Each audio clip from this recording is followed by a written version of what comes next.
nung inyong mga kaibigang mga DDS. Ang pakalat nila doon, mga boss, ay ano, meron na naman daw malala kay Pangulong Bongbong Marcos. Meron pang mga nagsabi, anumang oras pinaghahanda ang Vice Presidente, no? Anumang oras, kailangan ready na maging presidente ang Vice Presidente, sabi ko. Sabi ko, ano na naman yan? Meron na namang ganyan. Ang Vice Presidente paano maghahanda? Ayun, hindi ko lang alam kung totoo ito, pero nakita ko 'to sa isa sa mga nag-post, 'no? Bakit pa kailangan daw magtrabaho kung may presidente naman?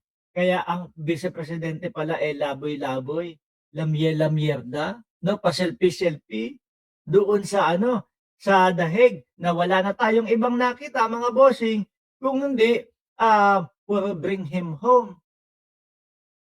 Mga boss, sa tingin ninyo ho, kung sakali na maging presidente nga si Vice Presidente, ako dati ho talagang sumusuporta ako dito.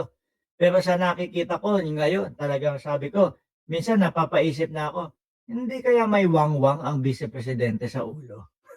Ano, bakit? Kasi yung mga ano,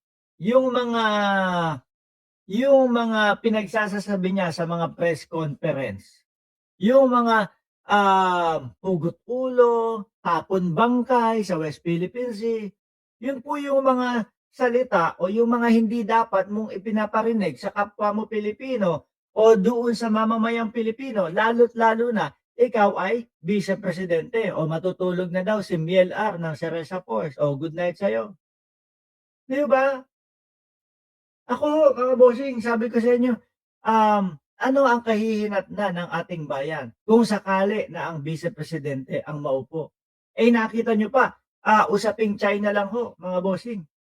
Alam na alam mo kung saan nadadalhin ng ating Vice Presidente ang Pilipinas eh. 'Di ba? Usaping West Philippine Sea pa lang po, alam na alam mo na kung ano ang kahihinatnan ng West Philippine Sea kapag ka ang naupo po ang Vice Presidente.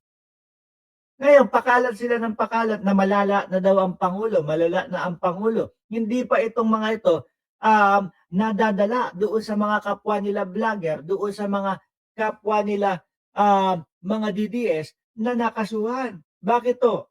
Pakinggan niyo si Attorney Claire Castro kung totoo po ba yung sinasabi nila na malala si Pangulong Bongbong Marcos. Oh, In-advise po ng doctors na magpahinga po muna si Pangulo for a week. Can you provide us po yung, kung ano po yung specific improvements sa kalusugan ng Pangulo based on the notes of his medical team?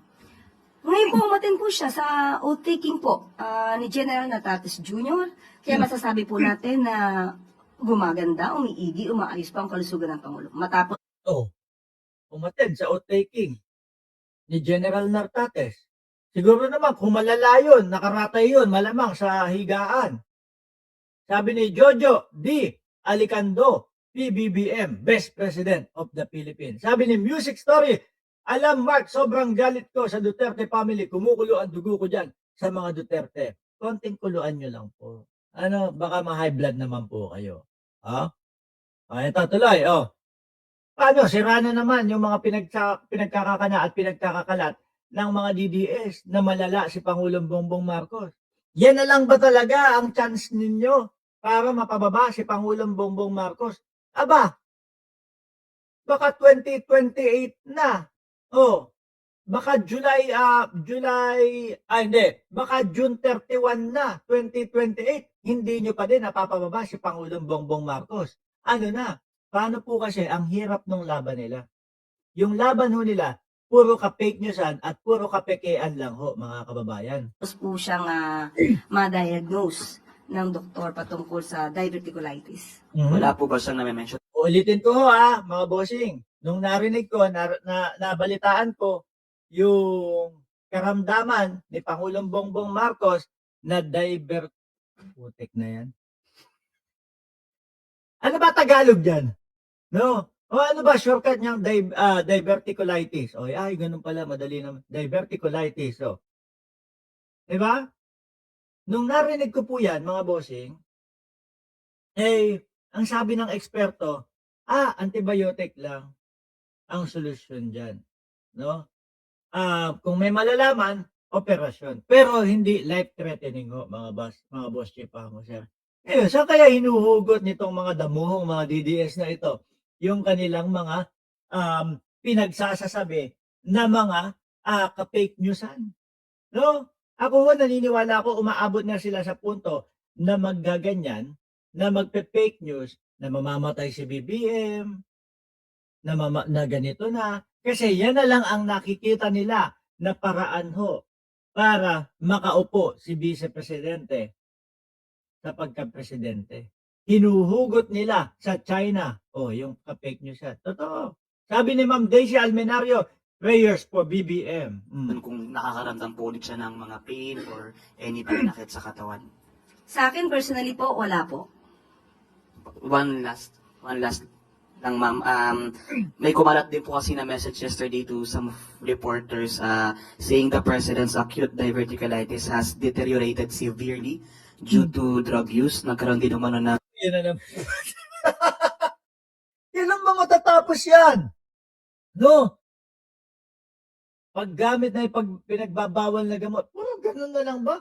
2025, 2024, 2023, ngayon 2026. Pilit pa din pong isinasaksak ng mga DDS.